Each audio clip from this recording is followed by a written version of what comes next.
Alright, good evening. Welcome back to Compound Interesting. In today's video, I want to discuss Blur's new lending functionality, which is called Blend, which is a mixture of Blur and Lend. I want to discuss whether I think this is going to pump the entire NFT ecosystem. I want to also discuss how this works, the functionality, how it all works. And finally, I want to discuss how we can potentially profit from these new functionalities that have just been released. So before we dive in, I want to say, I think this should be very obvious, but taking leverage or using leverage on illiquid cartoon JPEGs is obviously going to be extremely risky. So if you're doing this, just any of these strategies, just realize, and I hope that should be obvious, that this is not a low risk strategy, and nothing in this video will be like a low risk strategy. So make sure you do know the risks and make sure you have done your research. So Blur have introduced two new functionalities, the first of which is a buy now pay later function. So this means you could put down 2 Ethereum to buy an Azuki NFT, for example, and the floor on Azuki is 15 Ethereum. So you've put a down payment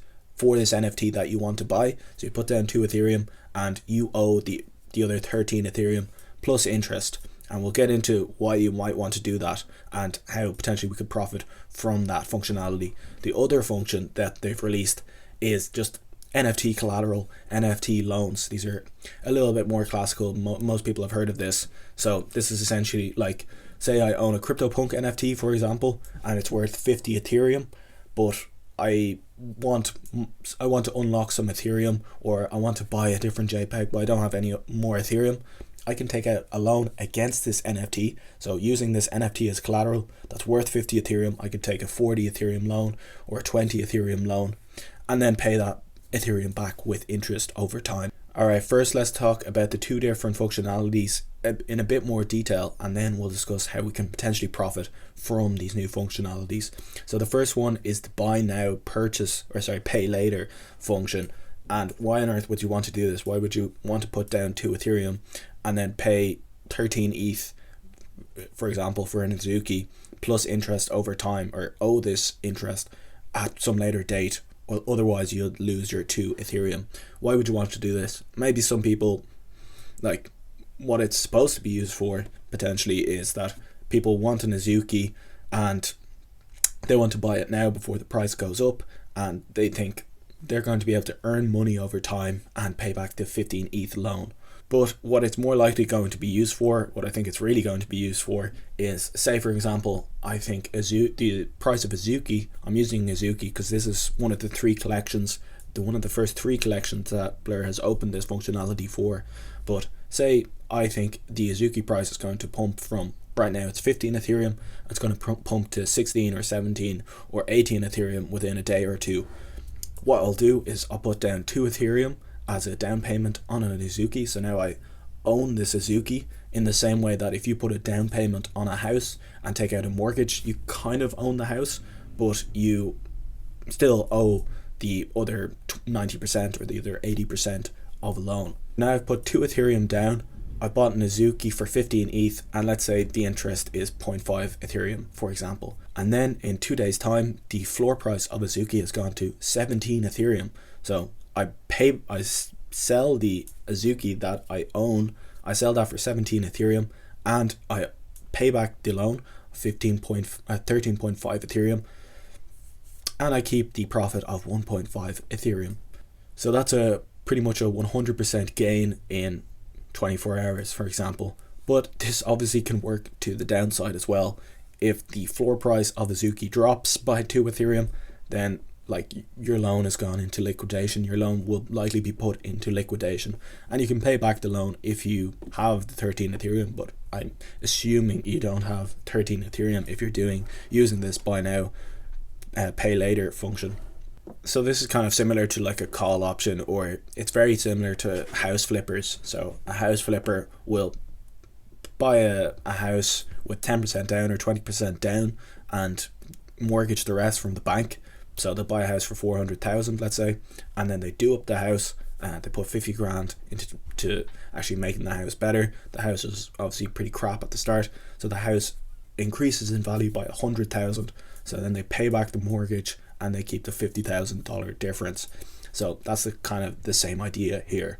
The next function that they've opened up is just simple peer-to-peer lending. Well, it's not so simple, and they've actually done it in an original way, or they have novel strategies that hopefully will be better for both borrowers and lenders. Other NFT lending platforms like BendDAO and NFTFi, there would be like a time, so you have to pay back this loan by X date, for example. But with Blur, there is no end date, and there's no daily interest that you have to pay.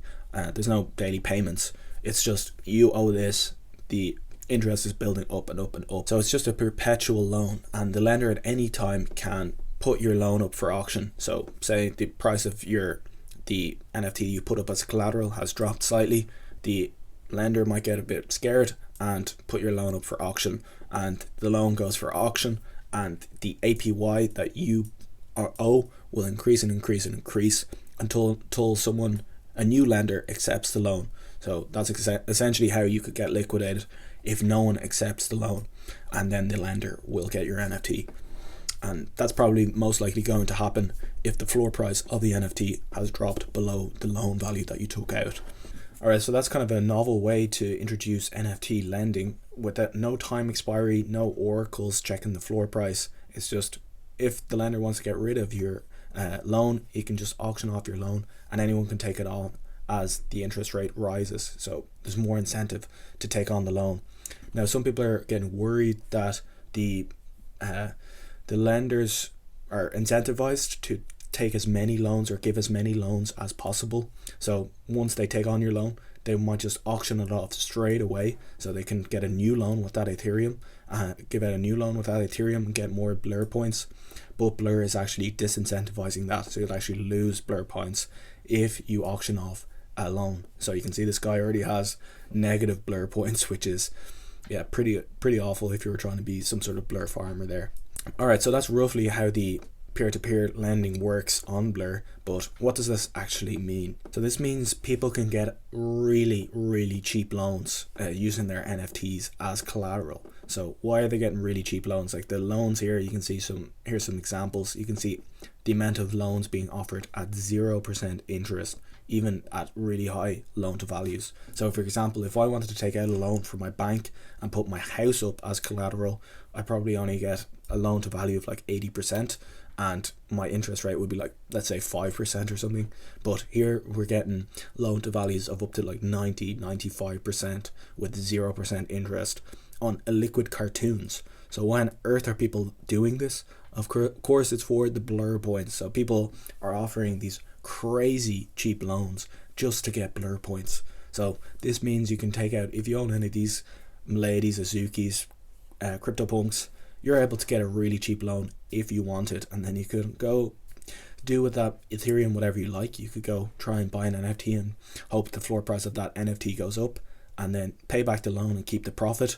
Or you could even like stake the Ethereum on Rocket Pool, or stake it in Aave or something and get a 6% APY, and you're getting it for 0% APY, putting your CryptoPunk as collateral. Okay, so what is all this newly found leverage? What is this going to result in my opinion? Is this going to pump the NFT ecosystem, and how can we profit from these new functionalities?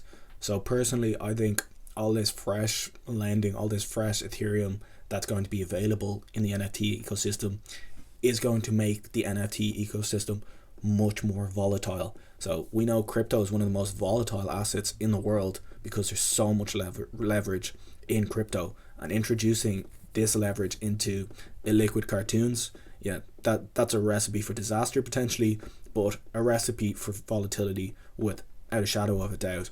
So what is this volatility? Is it going to be volatility to the upside or volatility to the downside? I think initially the likelihood is higher that's going to be volatility to the upside. Let me tell you why. First, Blur are incentivizing people to give out cheap loans. So if Blur are incentivizing you to give out a cheap loan, people are going to take out these loans, and what are NFT degens going to do with a load of free Ethereum? They're going to probably go buy more NFTs, and then those NFTs hopefully should go up in price.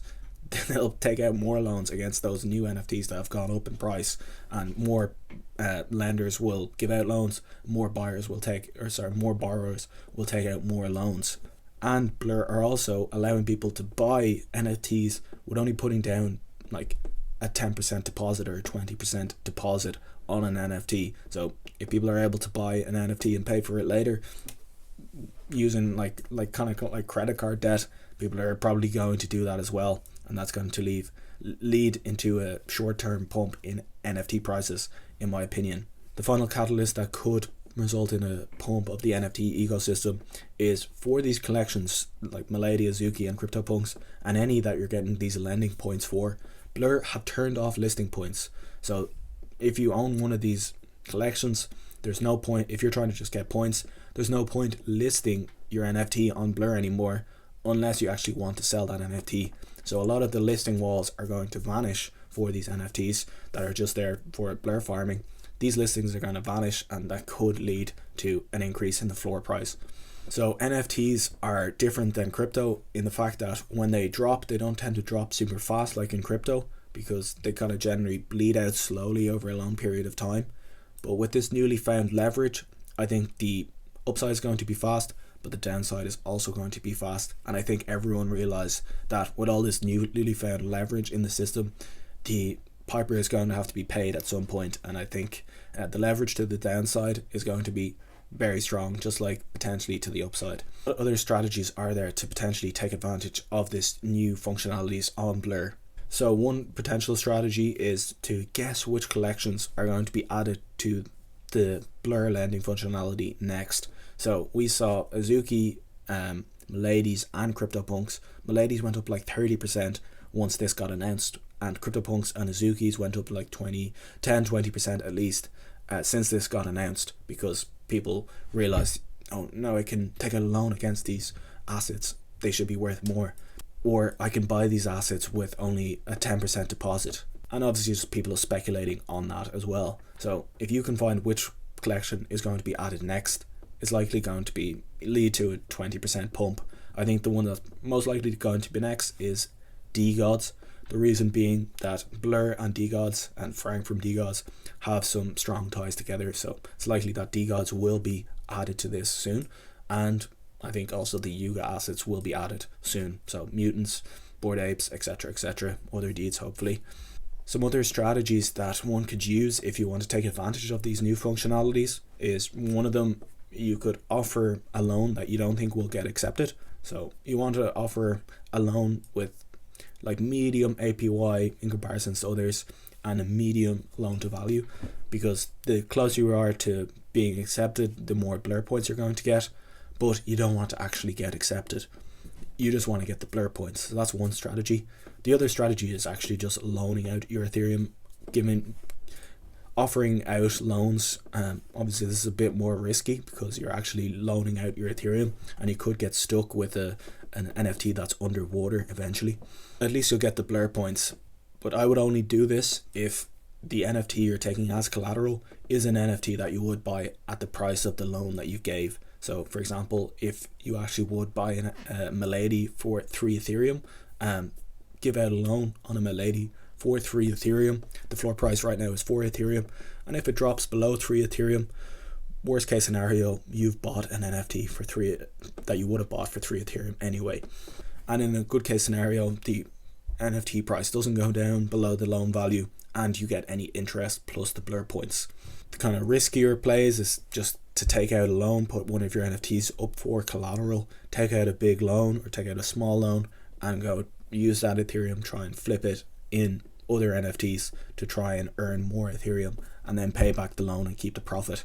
Now that's obviously probably the most risky strategy because it's actually really hard to flip NFTs profitably, so you could actually end up losing the NFT that you put up as collateral if you can't repay the loan. A slightly less risky but still probably pretty risky is to take out a really low interest rate loan. So try and get a 0% interest rate loan on Blur and then take that Ethereum and stake it on Rocket Pool or Aave and get like 5% interest on that Ethereum that you've gotten for 0% interest. So just keep that 5% in Ethereum, and then it's not a huge amount over the course of a year. 5% It's not huge, but nothing to sneeze at. Alright, that's everything I know about the new functionalities from Blur. I really hope you enjoyed the video. I really appreciate you watching. Thank you so much. See you later.